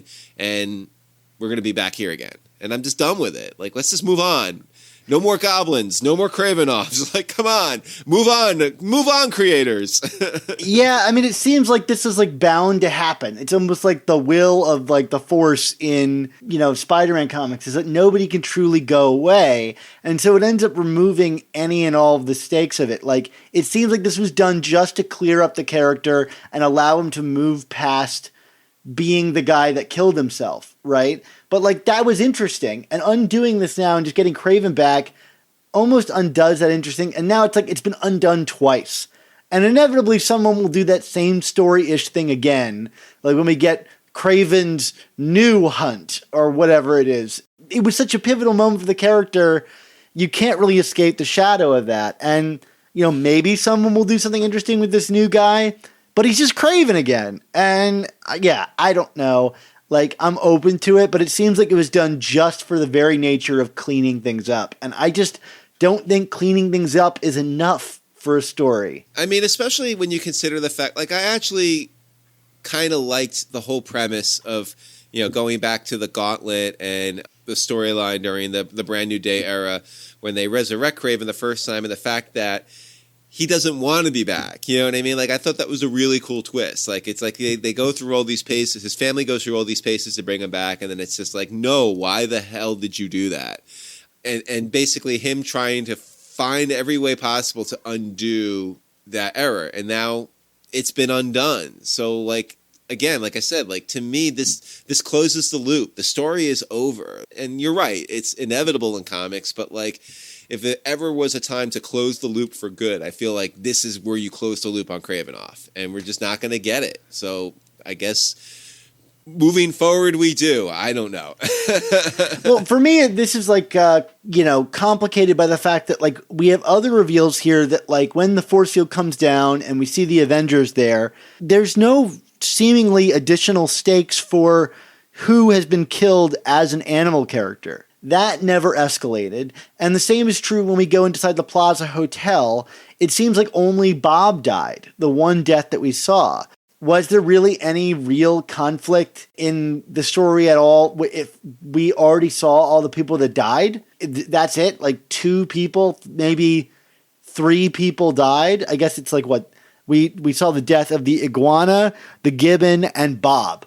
That was the death toll here. Yeah. And this book earlier made it seem like it was just total carnage in this book. And that wasn't the case, or the characters are so insignificant, it didn't matter. And it all seems for the sake of just setting other things up. So like the Vulture gets captured along with Tarantula, and now they're going to start their own Savage Six with like Vulture, Tarantula, Scorpion, Cobra, Stegron, and Rhino. Okay, so we did the whole Vulture thing just to set up another story down the line. And I can't help but feel like all these books is doing is just setting up things for future to happen down the line. And I hope that something actually happens and we don't just spend those future stories setting up more future stories. One of those future stories is we kind of get some resolution to the Vulture's evolution during this storyline. He now is the leader of his own team of 6 villains, the Savage Six, with Tarantula, Scorpion, Cobra, Stegron, and Rhino. I mean, that's quite a hodgepodge. I kind of feel weird with Rhino being in there. I know he felt betrayed by Spider-Man, but I don't know. I kind of liked the idea of Rhino being like a free agent who still wasn't friends with Spider-Man, but like wasn't going to like go in with the group again, right? I mean, any of these things are temporary. Like the Savage Six, okay, fine. I just hope that when that story comes, something actually happens in it. But then, like, another thing gets undone, too, like Black Ant, right? He's about to get beat up by all these guys, and he's saved by the Taskmaster, and there's a great joke where Taskmaster's like, if you were in the same situation, you would have turned on me and saved me as well, which is like, that's funny, but there goes any further forward momentum for the Black Ant and Taskmaster relationship. It's just like, oh, it's back to status quo again. Right. And and I guess they're back to just being like hired goons in this universe, which is, I mean, fine. What changed? What are the consequences of anything from this storyline? The most consequential story yet. The first issue is the most consequential story of this entire run. We've just been kind of like resetting the deck chairs on the Titanic for the rest of the time. Yeah. So then the other big moment, we have Black Cat returning Billy Connors to his mom and dad, or to his mother.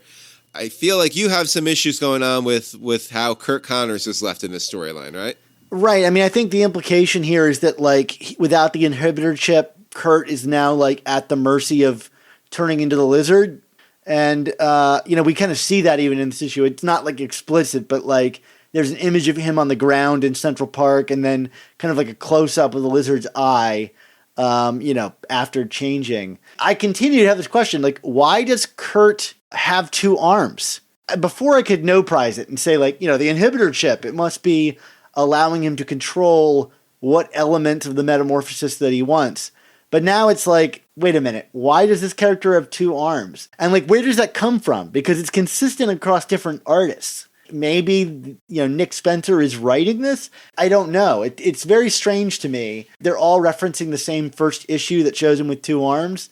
I don't know. Do you have any thoughts on this? Like, just a mistake? Are we 100% sure that we didn't establish somewhere that there's some kind of prosthetic or anything like that? I don't think so. I went all the way back to the Dan Slott run the last time that he was a human, and he's still missing that arm. Maybe there's something in the clone conspiracy that I missed or something. I don't know. But it kind of removes what makes that character interesting. He's almost more, like, mobile as the lizard in some way. Yeah, turning into the lizard is an advantage to him if he can control it somehow, like the animal side. But now, like, yeah, what's the point?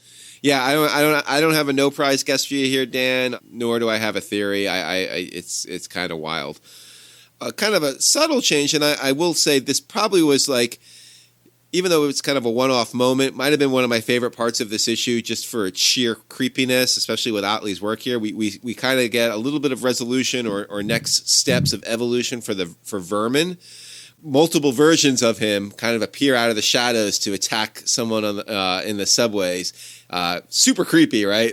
Like, terrifying. Yeah, terrifying is the word for it. I didn't love Vermin's role in this story, this random thing where he becomes a bunch of people, but, like, it seems to me almost like a Nick Spencer being like, let's update this character and give him, like, something new to do and maybe make him more Vermin-like. And I like the idea that he's like a swarm of rats now, right? Like, that is very Vermin-like. Yeah, and if you have, like, a storyline where, like, Vermin is just, like, killing random people in the shadows like this, and Spider-Man has to go contend with it, I think that could be a good story for a couple of issues. I mean, I don't know if it's going to be a 6-part story, although, maybe Nick Spencer will try.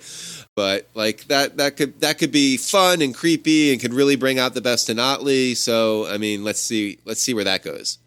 Yeah, I like the idea that Spider-Man has, like, a villain that's, like, multiple people in some way. I don't know if it's like a hive mind or whatever, but I don't think he has, like, a foe that's, like, multiple bodied. Yeah, multiple bodied, and also, like, we do sometimes lose sight of the fact that it is Spider-Man, and spiders are obviously carnivorous animals, if you will, and they're kind of creepy and skin crawly on their own. So to kind of, like, have Spider-Man versus the rat, or the swarm of rats, I think there's, like, a lot of potential, especially if it's drawn by the right artists, of, like, a really creepy Halloweenish kind of motif of a story that is like of the Monster Magazine form, but obviously with the Spider-Man sensibilities. I don't know. Maybe I'm stretching things out here, but I think it could be pretty cool. But I think the real highlight of this issue is how it ends.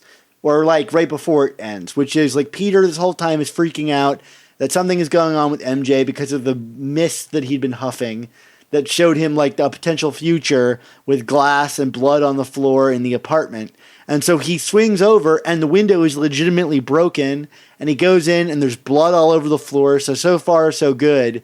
And there's a scream that comes and we discover that MJ slipped on some of Peter's costumes or clothes and put her arm through the window and, cut herself up, and then was screaming because she saw Peter in the black costume, which is a nice callback. What did you think of this moment? Because honestly, I thought this was great for a number of reasons, but also Alan Scherstl kind of called this all the way back in the first part of our Hunted review. Kind of shows that evolution between Peter and MJ that we've been looking for since day one, which is like, you know, like, can we not have MJ be the damsel in distress, but have her be, you know, a character with her own agency and not always needing to be rescued. So I like that they kind of like, instead of, you know, tap dancing around that, went right to it.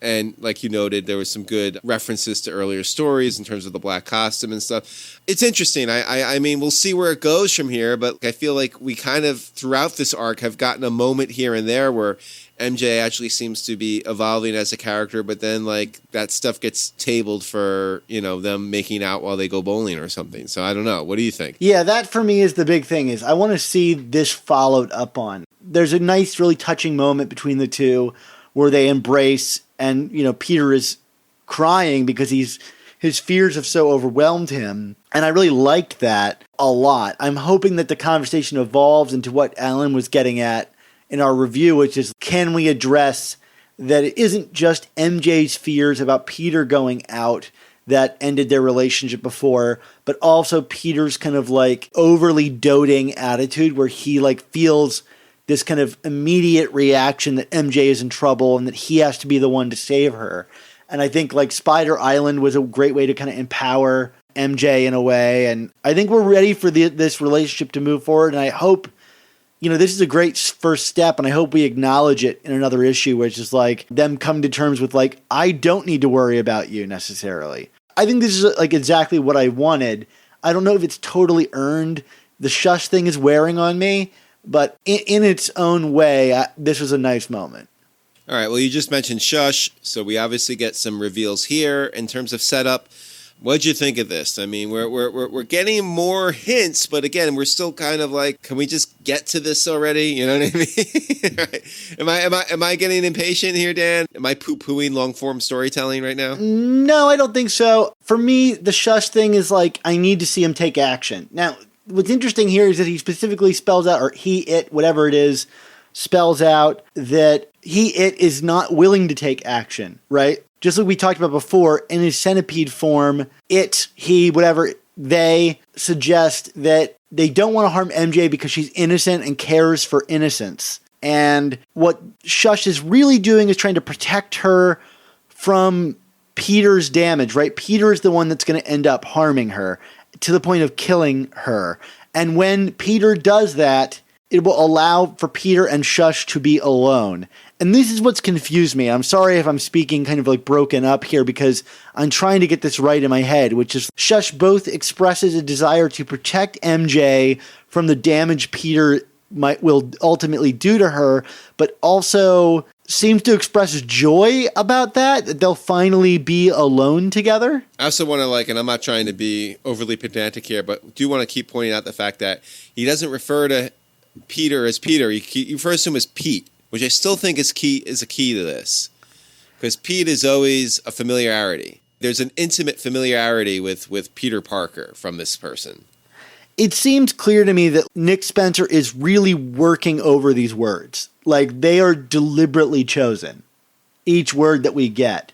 But it is very confusing, which, like, to me suggests it's not like a simple answer. You know, I've seen a lot of people thinking that it's like Carly Cooper, but like there's a certain amount of history implied here, like knowing how many people Peter has injured and this desire to like own Peter in some way.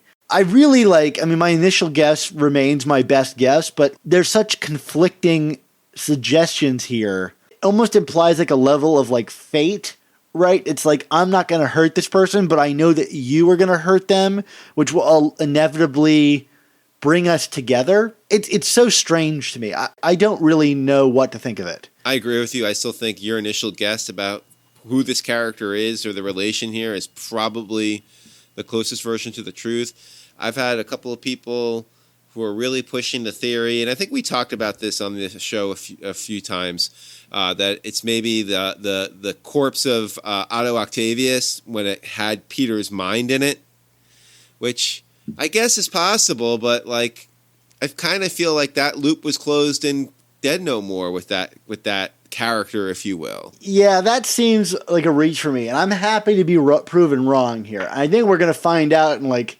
2 issues who this person is. I imagine issue 25, the big one they've been advertising, is going to really kind of like blow this open.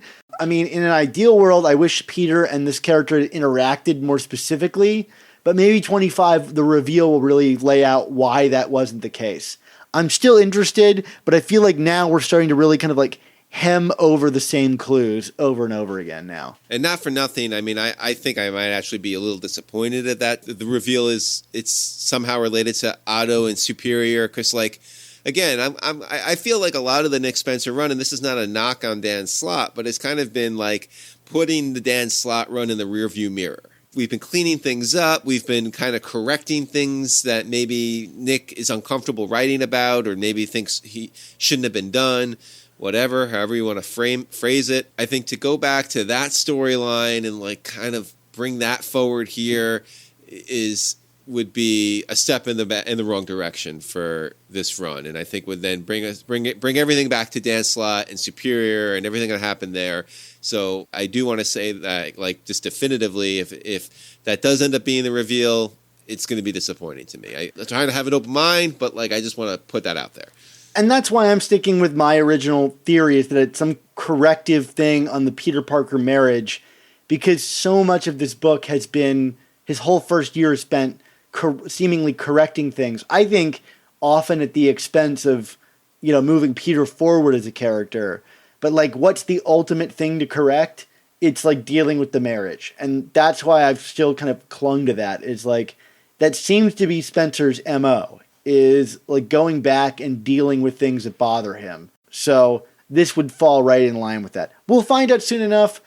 It's all too vague and bizarre for me to really grasp onto. It's probably some really weird high-minded comics thing.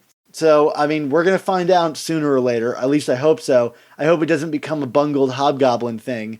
But I feel like the writing on this one is a lot more like nailed down. So, of course, after the Shush reveal, we kind of get some final moments with the family Kravinoff and Kraju. Like, as we alluded to earlier, he has assumed the mantle of his father. Surprise. But then we do get a pretty cool reveal on the very last page, right? Yeah, it's we see these guys from earlier that we mentioned that are like at the funeral, the random dudes.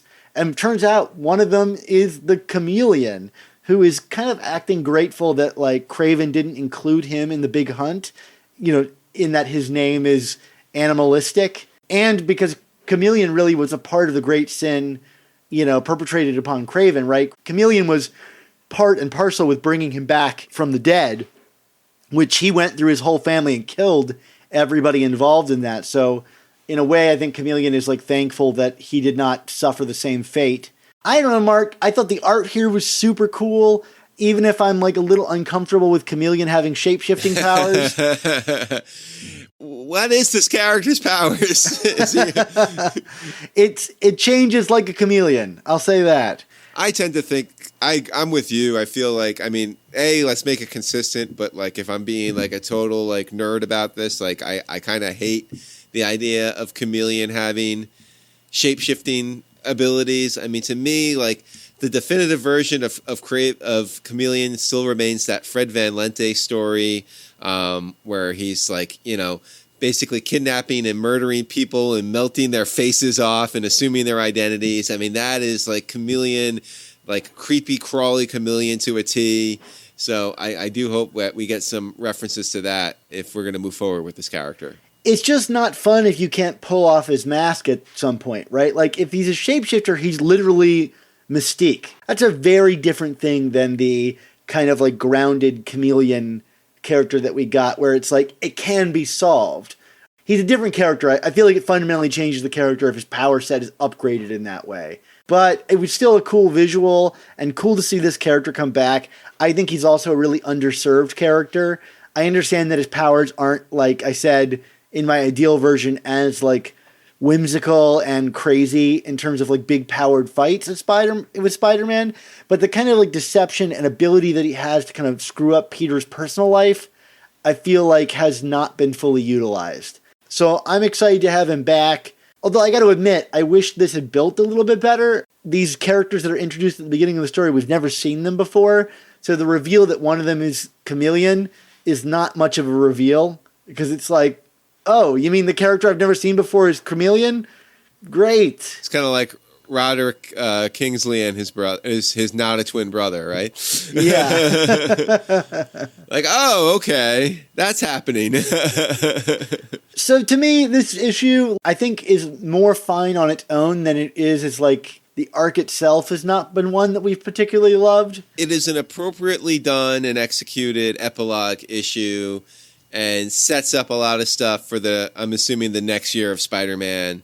So in that essence, it's well done, but I mean, we're like you said, we're wrapping up something that we weren't completely fond of anyway. So, and I like I said in the beginning, I'm ready to just close the door on Kravinoff stuff. I'm really annoyed that Kraju is carrying on the mantle. It's like it seems just so utterly predictable in the worst way. Yeah, at least give me a new wrinkle for the character. You know what I mean? This one uses lasers. I don't know. Something. Well, the old one used lasers. That's true, from his nipples. I don't know. Anything. Maybe he has double lasers in his nipples. That could be something. I'll take it. Double nipple lasers. I'll take it. So what do you think of this issue, Mark? I guess on its own. It's well executed on its own rights, although it's not my favorite story to be executing an epilogue from, so I'm going to give it a C+. And I'm giving it a B-. I think it's got some highlights in it that are worth noting. So, and read it for Otley's artwork at the very least, because there's some brilliant stuff from Otley here. Absolutely. All right. Well, thanks everybody at home for tuning in and listening to the show. Hope you guys enjoyed it. We're kind of ready to put Hunted in the rearview mirror, and I think the next few issues, if the tease is anything to be, believed, we're going to get some Shush stuff, and that has me excited. All right, I'm ready for some Shush, Dan. Let's do it. I hope the name is revealed to be Shush. Just give me that win. Well, they already stole Red Goblin from us, Dan. What else can they steal? I mean, look, take Shush. I won't even take credit for it in any way because I didn't come up with it. Shush needs to be the name. I don't want any of this scenty demon stuff that we see online. That's just way less fun to me. Give me some Shush. Okay, everyone, thanks again for joining us for our review roundup episode of the all-new Amazing Spider Talk. We hope you all enjoyed our coverage of Hunted. What's coming down the pipeline for us in the near future, Dan? Yeah, well, we've got, as teased before, our 9th episode of Season 3 coming at you, where, Mark, you and I are going to tackle the first few years of the Spider-Man newspaper strip by Stan Lee and John Romita Sr. What are we, Mark, back in Season 2 of our show? No, it's Season 3. The Lee and Romita Sr. connection back together again. Woo! All right. I can't wait. Looking forward to it. Also, for our Patreon subscribers, be sure to check out our Patreon page and your podcast feed this week, where we've already got special reviews of the entire Nick Spencer run up through issue number 27. Today, we talked about how Hunted concluded, but if you're enjoying Amazing Spider-Man every other week, why not help support our show and get caught up with all of the opinions of that story at the same time?